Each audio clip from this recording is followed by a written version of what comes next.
Billy, Zach hits that three with, I think, 6:32-ish on the clock to go up 17. 3.5 minutes later, it's tied. What did you see was the breakdown? I mean, it's hard to point out one thing. There are numerous things that kind of went wrong. Yeah, I mean, I thought that the fouling was a huge issue.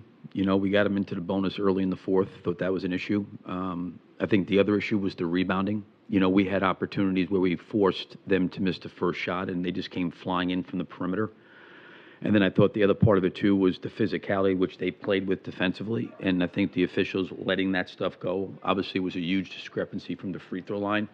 And I think we had a hard time playing through it, quite honestly.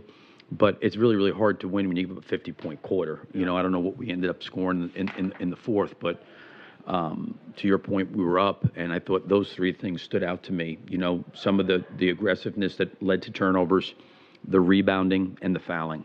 Before the game, I asked you about Trae Young, and it seemed through the first three quarters you guys checked a lot of boxes as far as what you wanted to keep in check. And then that fourth quarter, he did the things that, you know, hurts teams. Yep. What changed? Was it just, you know, three quarters you guys carried out the game plan and then didn't, or was it more of what Trae did? Yeah, I don't know.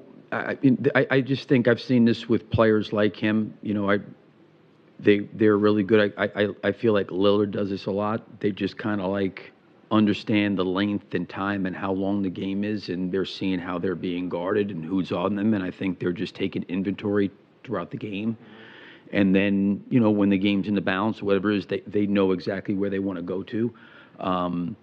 You know, he obviously made some big shots. We had, I think, the one play where I think Javon maybe overran it a little bit, where he kind of pump faked in transition on loose ball, and that was a big shot.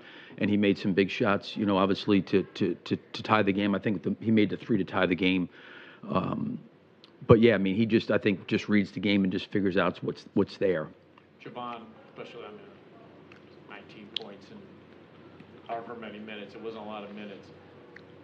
For him to just keep himself ready, and we all see him just shooting and working and always kind of ready. What does that say about him, and does that change your mind as far as maybe he's got to creep up in the rotation now if he could come up and be instant offense like that? Yeah, he's been, I give him a lot of credit for doing what he did. We were kind of dead in the water starting the game. It was 9-2. We weren't playing well.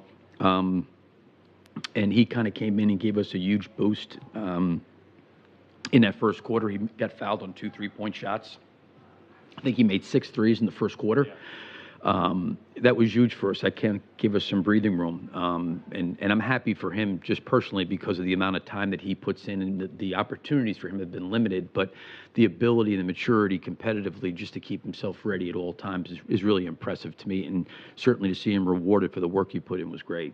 And then Zach, obviously for at least 3 quarters, he was really on one. I mean, walk-up threes, coming off curls. I mean, he was showing the whole kind of, you know, everything he has in the bag. Yeah, I think that we got to learn from this because certainly when we had talked a little bit about it in the timeout, when he kind of got it going there, you knew at some point they were going to start trapping him, and they were pre-rotating on some things. I think that led to some turnovers. I think we needed to maybe try to help him and give him a few more outlets. The outlet I think he was looking for was Vooch. They were pre-rotating to him, and then I thought as the game, you know, when it got to be 6 or 7 inside of a minute, you know, the game's obviously, I don't want to say it's out of reach, but you're having a hard time coming back. I thought we generated really good. We didn't make any of them, but we generated good shots off of that, and we didn't do that enough earlier in the fourth quarter when they started to do some of that. Coach, Jalen Johnson got 30 and 13, I believe. But to see him affect the game the way he did with hustling and everything, how difficult was it to contain him? Yeah, I think him and Hunter and those guys are big, long wings. Even Ricochet, I thought that they really hurt us on the glass, and they were aggressive going to the glass and aggressive playing inside. You know, I think we had blown some coverages on some switches and things and gave him an opportunity on some rolls. And then with his size, when he gets to the rim, he's obviously really hard to handle.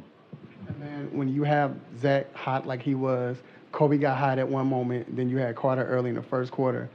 Does that, even though they're hot, but is it hard to, I guess, manage the game when it's taken away from the other players as far as like maybe getting out of rhythm as well? No, I didn't think we had a rhythm. I mean, we had 36 assists. We scored 130-something points. I mean, I thought we played a really, really good offensive game. I think giving up 50 points, which I said earlier, led to the fouling too much, the offensive rebounding, and then some of the turnovers. Thanks, Coach. Thank you. Okay, thanks.